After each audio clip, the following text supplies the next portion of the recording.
Bom, gente, hoje vai ser uma daquelas aulas que eu sei que vocês adoram, que eu vou provar um monte de coisas nessa aula. O que eu vou estar estudando é basicamente agora a relação entre os estados na minha cadeia de Markov, que é o que a gente tipicamente chama de classificação de estados.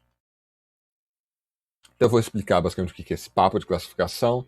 E esse daqui vai ser também uma aula em que o grafo de transições realmente vai brilhar, ele vai roubar a cena. Porque essa ideia toda de classificação de estados fica tremendamente mais simples de você olhar visualmente mesmo no grafo de transições. Vamos começar então agora dando um pouquinho de motivação, né, já que a gente vai ficar provando teorema nessa aula. Então vamos ver o seguinte, eu vou pegar essa cadeia aqui, uma cadeia bem simples, com 6 estados. 0, 1, 2, 3, 4, 5. E ela tem as seguintes transições. Os valores aqui não são tremendamente importantes. Só para vocês saberem exatamente o que eu estou simulando aqui. E o que eu vou fazer aqui é o seguinte: eu vou primeiro fazer algumas simulações dessa cadeia para mostrar que algumas coisas interessantes estão acontecendo nessa cadeia, em particular o comportamento desses dois estados aqui, 2 e 3. Eu vou usar como uma condição inicial para essas minhas simulações eu começar com a probabilidade de 50% no estado 2 ou 50% no estado 3. Do ponto de vista de um vetor probabilidades, a minha condição inicial vai ser a seguinte. E o que eu vou querer começar fazendo aqui a minha primeira simulação que eu vou mostrar para vocês é o seguinte. Eu vou mostrar para vocês a evolução do PDT no tempo. E a forma que eu vou fazer isso é a seguinte. Eu vou fazer um histograminha, ter lá os meus 6 estados. E aqui eu vou plotar a probabilidade de eu estar no estado I no tempo t contra o estado I. Então isso aqui vai ser basicamente um histograma. E a altura desse histograma é exatamente o valor da distribuição para aquele estado naquele instante de tempo. Aqui, então, na verdade, o que você está enxergando são as 6 componentes do vetor p de t à medida que o tempo vai passando. Vai ser um videozinho, cada um dos frames desse vídeo vai ser exatamente um instante de tempo. Então, a gente vai ver primeiro o tempo 0, tempo 1, 2, 3, 4, 5, assim por diante. E aqui o que é importante nessa simulação é que você vê que você começa lá no 2 no 3, né? Ou seja, eu estou sorteando 50-50, mas rapidamente a probabilidade de eu estar ou no 2 ou no 3 vai para zero. E eu acabo indo para os estados 0, 1, 4, 5, eu acabo convergindo aqui para uma distribuição estacionária, o negócio para de mudar no tempo. Então, a ideia que a gente vai estar olhando primeiro é exatamente essa coisa de estados que só existem no transiente, como por exemplo o 2 e o 3, você não observa eles. A gente pode ver isso por um outro ângulo se a gente olhar as séries temporais dessa cadeia. Ou seja, se eu olhar resultados não de eu iterar a minha equação mestra, mas sim resultados de eu chegar lá e fazer de fato a simulação. Então o que eu vou mostrar agora, que vai ser a série temporal da cadeia, é o seguinte: eu vou mostrar aqui o estado em que eu estou, à medida que o tempo vai passando. Eu tenho aqui os 6 estados, de 0 até 5. Aqui tempo 1, 2, 3, 4, 5, etc. Então a ideia é a seguinte: você começa no 2, daí você vai para o 3, passo 1, daí do passo 2 você vai 4, depois do 4, sei lá, você poderia ir para o 1, você vai fazendo uma coisa assim, isso aqui vai ser a sua série temporal. Eu vou fazer o gráfico de várias séries temporais, várias simulações. Eu vou jogar um em cima do outro, só que com uma opacidade baixa. Então, coisas mais escuras significam que você tem mais simulações ali, coisas mais claras significam que você tem menos simulações fazendo aquela coisa. O que a gente chega é o seguinte. Aqui eu estou olhando 100. simulações. Você vê que você começa no 2 e no 3, né? Ou seja, aquela condição inicial que eu estou usando, 50-50, entre o 2 e o 3. Mas muito rapidamente você sai do 2 e do 3 e você nunca mais volta do 2 e pro 3. Você vê que você fica ou preso entre o 0 e o 1, ou preso entre o 4 e o 5. Você não consegue mais nada, comunicar com nada. Se você olhar um número maior de simulações, o que você vai observar para 1000 simulações, é que você começa a observar simulações em que o 2 e o 3 sobreviveram por mais tempo. E o que está acontecendo aqui está diretamente conectado com o que a gente viu lá na evolução, usando a matriz de transição no vídeo anterior. E a gente via as probabilidades do 2 e do 3 indo para zero, só que elas não vão direto para zero, elas estão convergindo para zero. Então o que na verdade está acontecendo é que é mais e mais improvável você observar o 2 e o 3 à medida que o tempo vai passando. E quando você faz mais simulações, você acaba observando esses eventos mais raros. Ou seja, você tem uma probabilidade pequena, mas se você faz muitas vezes o seu experimento, você acaba observando uma ou outra vez aquela coisa acontecendo. Você vê também que é um pouquinho mais claro essas trajetórias mais, digamos assim, mais velhas, mais indo para tempos grandes, assim, você anda observa o 2 e o 3. Se for para 10.000 simulações, você consegue ver sobrevivências ainda mais longas. Aqui você vê que é exatamente uma simulação, né, que conseguiu chegar na 20ª iteração, ainda estando entre o 2 e o 3, até que o 3 foi para o estado 1. Não, peraí, o 3 foi para o 2 e o 2 foi para o 1. E aí, antes disso, você tinha uma simulação que conseguiu sobreviver, acho que até a 17ª iteração, daí o resto já tinha ido ou para o 0,1 ou para o 4,5. Um terceiro ângulo pelo qual a gente pode observar esse fato do 2 e do 3 serem caras presentes é também relacionado com essa forma de eu analisar, só que olhando de um jeito diferente.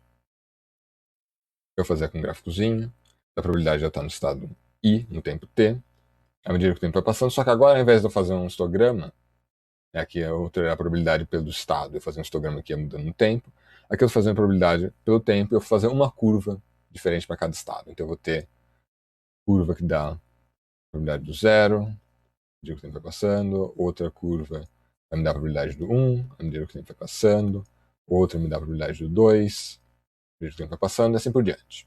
Se você fizer esses gráficos, você chega no seguinte, aqui para 10.000 simulações, para realmente não ter ruído de estar fazendo uma estatística ruim com as minhas simulações. Pega 10.000 já está um número bom.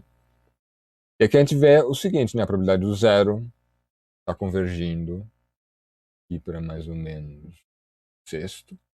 A probabilidade do 2, do 1 está convergindo parece para um quarto. Então é por volta disso.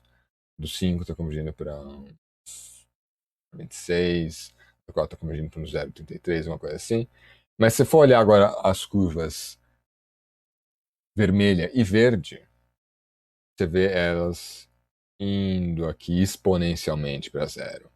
Exatamente essas duas. As duas estão uma em cima da outra, inclusive. Elas estão indo exponencialmente para zero. E aí, muito rapidamente, a probabilidade de você observar os estados 2 e 3 converge para zero. Então, isso daqui vai motivar a seguinte definição: estados transientes e estados recorrentes. E a ideia dessa definição vai ser a seguinte. Então, seja I algum estado da minha cadeia de Markov, e seja P de I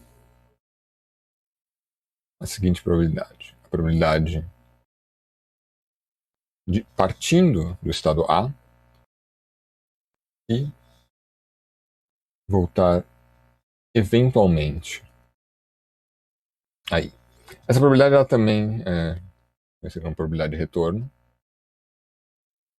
A gente vai usar ela um pouquinho, mas só nessa aula. A gente vai fazer a próxima, porque a gente não vai usar ela de maneira direta para identificar se é um estado transiente ou recorrente. A gente vai chegar numa coisa que não depende da probabilidade de retorno no final da aula.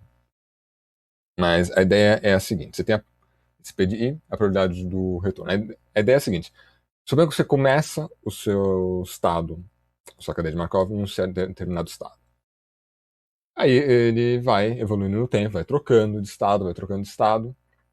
E o evento que eu estou interessado é, eu eventualmente, ou seja, não importa quanto tempo isso demore, voltar para o meu estado inicial. A probabilidade desse evento é a probabilidade de retorno daquele estado. Então, por exemplo, aqui na minha cadeia, né, teria uma probabilidade, por exemplo, qual seria a probabilidade de retorno do 2? Então, você teria uma coisa assim: eu posso voltar para o 2, assim. Então, você teria essa trajetória desse tempo. Posso voltar do 2, indo para cá, voltando para cá, ou indo para cá, ficando um passo aqui e voltando. Você teria que pegar todas as trocentas possibilidades de caminho que você eventualmente volta para o 2, somar todas essas probabilidades, isso vai te dar a probabilidade de retorno do 2. Nesse caso aqui não seria nem tão complicado, a gente pode até tentar calcular depois, né, que eu fizer aqui, terminar de completar essa definição. Então, a ideia é a seguinte: você tem essa probabilidade de retorno e a ideia é simples. CPI é igual a 1 e é dito recorrente. CPI é menor do que 1 e é dito transiente. Então, basicamente, um estado da minha cadeia de Markov vai ser recorrente se ele tem uma probabilidade de retorno igual a 1, e ele é transiente se ele tem uma probabilidade de retorno menor do que 1. Então vamos dar uma olhada na probabilidade de retorno do 2, que é uma coisa que dá para calcular. Essa cadeia é simples o suficiente que dá para calcular. Então a ideia é a seguinte: você está começando aqui no seu estado 2. Então vamos ver quais seriam todas as trajetórias em que eu parto do 2 e eu eventualmente volto para o 2. Vai ter 2, 2, ou seja, você começou no 2 e voltou no 2 em um passo. Esse cara aqui vai ter uma probabilidade de 1 em 3. E agora aqui as próximas trajetórias vão ser todas do seguinte tipo: 2, 3, 2, ou 2, 3, 3, 2, ou 2, 3, 3, 3, 2, etc. Ou seja, você vai para cá, e aí você vê quantos passos de tempo você fica preso no 3, e aí você teria que voltar para o 2. Então, esse daqui vai ter uma probabilidade de 1/3, né, fazer a transição do 2 para o 3, vezes 1/4, a probabilidade de fazer a transição de volta do 3 para o 2. Daí aqui você vai ter o mesmo 1/3 e o mesmo 1/4, que é a probabilidade de fazer essa transição e essa transição, vezes 1/4, que é a probabilidade de você fazer essa transição. E aqui você vai ter 1/3, 1/4 vezes 1/4 ao quadrado. Basicamente você vai ter que multiplicar por 1/4 elevado a n para cada um dos passos que você ficou, dos n passos que você ficou preso no 3. Então, na verdade, a soma disso que está faltando é uma série geométrica. Então, você vai ter aqui 1/3 daqui. Você vai ter 1 em 12 vezes 1 mais 1/4 mais 1/4 ao quadrado mais 1/4 ao cubo, etc. Isso aqui vai me dar 1/3 mais 1 em 12 vezes 1 dividido por 1 menos 1/4. Ser 1/3 mais 1 em 12 vezes 4 em 3, 1/3 mais 1 em 9, vai ser igual a 4/9. Ou seja, se você parte do estado 2, a probabilidade de você eventualmente voltar do estado 2, seria aqui a probabilidade de retorno, 2, deixa eu escrever assim, é 4/9, que é menor do que 1. Então, esse estado 2 é um estado transiente. Então vamos agora, por exemplo, olhar uma outra coisa, a probabilidade de retorno do estado 0, por exemplo. Um outro cara que a gente consegue também analisar. Deixa eu pegar aqui a parte que vai ser relevante. Aqui a probabilidade de retorno do 0 vai ser o seguinte: eu tenho 1/4, que seria trajetória que eu começo no zero e volto para o zero. E aqui a gente tem exatamente o mesmo papo que a gente tinha lá com o probabilidade de retorno do 2. Aqui eu vou ter 1/4 vezes 3/4 vezes 1/2, que é a trajetória 0, 1, 0. E agora aqui, para cada passo de tempo que eu fico preso no 1, vou ter mais um termo. Então aqui eu vou ter 1/4 vezes 3/4 vezes... Peraí, não deveria ter esse 1/4 aqui. Só 3/4 vezes 1/2, 3/4 vezes 1/2 vezes 1/2, mais seria o 0, 1, 1, 0.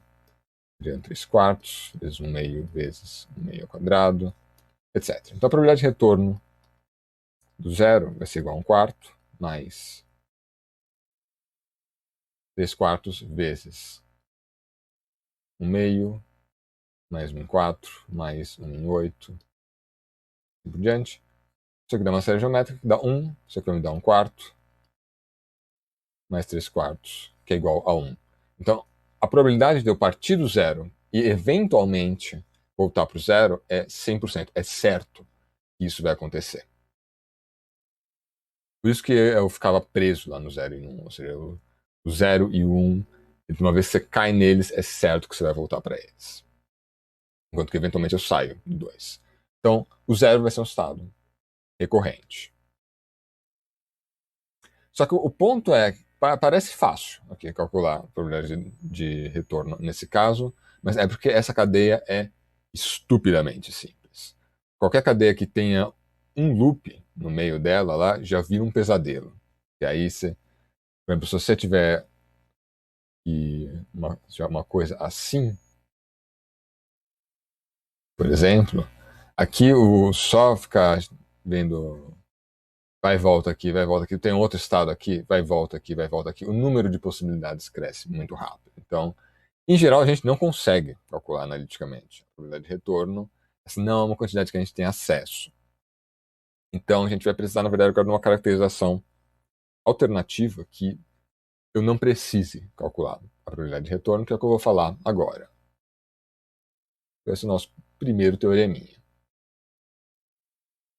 Aqui, proposição. Então, seja mi a seguinte variável aleatória. Ela é basicamente o número de vezes que, ao longo de toda a minha simulação, todos os infinitos instantes de tempo na minha cadeia discreta, eu visito o estado i partindo do i como condição inicial. Então, o que vai acontecer é o seguinte. O valor esperado dessa minha variável ni é finito se somente se o i é transiente.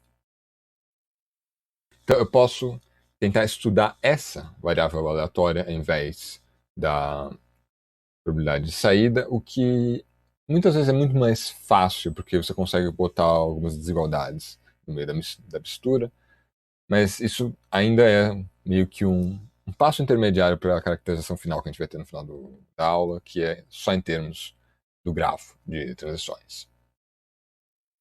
Mas isso aqui, essa proposição também dá uma ideia de por que a gente chama de recorrente e transiente esses estados, né? Ou seja, o número de vezes que você vai passar por um estado transiente é finito, em uma evolução temporal infinita, ou seja, eventualmente você para de visitar ele, né? Essa é a ideia que está por trás disso. Enquanto que se ele for recorrente, você vai passar por ele um número infinito de vezes. Então você vai acabar tendo um valor esperado infinito. E a prova é a seguinte. É super simples. O raciocínio todo é o seguinte. Eu estou partindo do meu estado I, certo? Acontece um monte de coisa lá na minha cadeia aleatória. E eu posso voltar para o meu estado I aqui. Isso acontece com uma probabilidade igual à probabilidade de retorno PI do meu estado.